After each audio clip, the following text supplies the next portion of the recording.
BJP Bandi Sanjay వస్తేనే ఒక temper రావడంతోనే ఒక టెంపర్ క్రియేట్ చేసుకుంటారు. మొన్న ఈ జూబ్లీహిల్స్ ఎలక్షన్ సంబంధించిన నామినేషన్ రోజున అటెండ్ అయ్యాడు. తర్వాతన పెద్దగా ఇన్వాల్వ్ అయినట్లేదు. ఈ 2 రోజుల నుంచి ఇన్వాల్వ్ అవుతుంటే ఇప్పుడు లేటెస్ట్‌గా తనకు సంబంధించి బోరబండ దగ్గర రచ్చ నడిచిపోయింది. బోరబండలో ఇవాళ బండి సంజయ్ సభ ఉంటే అకస్మాత్తుగా రద్దు చేశారు. ఈ విషయం బ్రేకింగ్‌లు రాగానే పోలీసులు అబ్బబ్బే! అసలు మాకు అప్లికేషనే పెట్టలేదు. మమ్మల్ని అడగడం ఏంటి?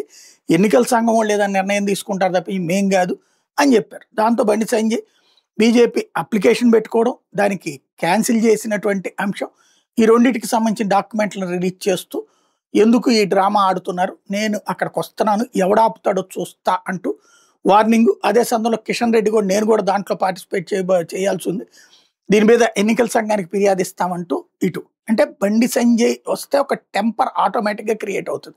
ఇప్పటిదాకా అసలు బీజేపీ పోటీలో ఉందా లేదా అన్నటువంటి స్టేజ్ నుంచి ఇప్పుడు బండి సంజయ్ మాటలతో లేదా హడావిడితో మొత్తం మళ్ళీ సీన్ మారుతోంది.